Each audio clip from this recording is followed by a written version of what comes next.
Mobil 1 The Grid has travelled across continents this season to bring you the inside stories from motorsport.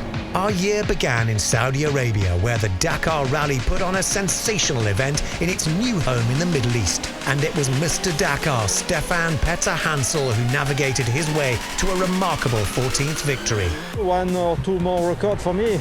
Anniversary between my first victory today, it's 30 years, so it's a long career in the motorsport. We swapped desert for snow as Arctic Rally Finland tested the World Rally's finest, the first time in the Arctic for the WRC, and a breakthrough moment for Toyota's young gun Kalitta, who secured his highest ever finish in second. The level of the sport is really high, and like we have all these guys who are fighting for the championship, it's nice to be in the same pace or faster than them, and when you can do that, it's really nice. Rovanperä would go on to win twice this year and will surely be a title contender next season. We switch back to warmer weather as Florida hosted the Mobil 1 12 Hours of Sebring. Having already won the season opener at Daytona, Corvette were leading again as the clock ran down, with Antonio Garcia behind the wheel and the team looking on. He's a guy that you can really trust and rely on, and I wouldn't want anyone else in the car, for the finish other than Antonio. But right at the end, Garcia was hit by the number 25 BMW, spinning the Corvette off the track and handing victory to the WeatherTech Porsche team.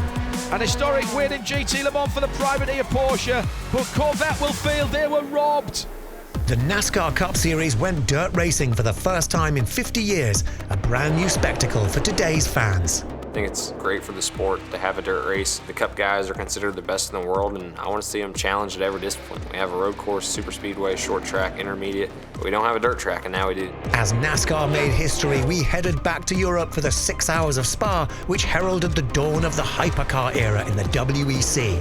Getting all the cars on track at the same time, that's where we're going to have to learn all over again. How we attack the traffic, how late we can go on the brakes. Still a lot to learn. That's all part of the fun. Toyota's victory was a great omen for Le Mans, while we joined the Red Bull drivers on a very messy filming day. Sergio Perez, fresh from his first victory for the team in Baku, took on Max Verstappen in a challenge involving go-karts, balloons, and a lot of cornflour. Have you ever seen the Smurfs? We got technical, filming in the race shops of major manufacturers and teams, Toyota's HQ in Europe and Stewart-Haas Racing in North Carolina. We have a huge chain of little bitty companies inside our big company that make our world go around.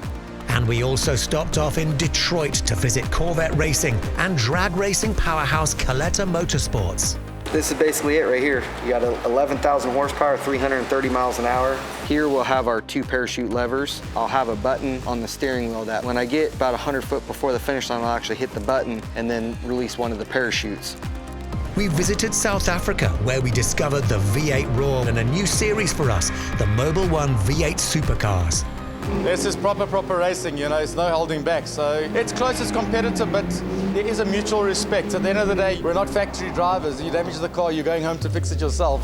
Back in the USA, we followed both Bentley and Porsche at the Pikes Peak hill climb, and it was French flyer Romain Dumas who conquered America's mountain in his champion Porsche.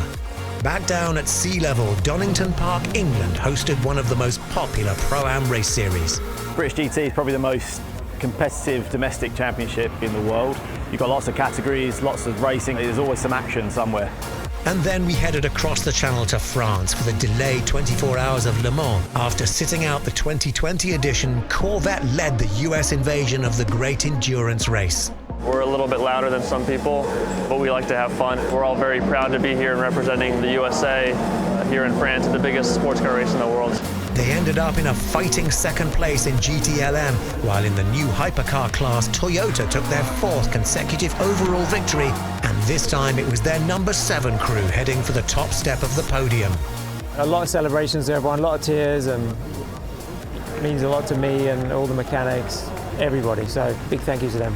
We've discovered exhilarating racing, passion and nail-biting title fights across the globe this season, and Formula One has been no exception, with Max Verstappen in the race of his life. I always want to do well, and I'll always do my best. More than that I can't do anyway, so if it's good enough or not, so be it.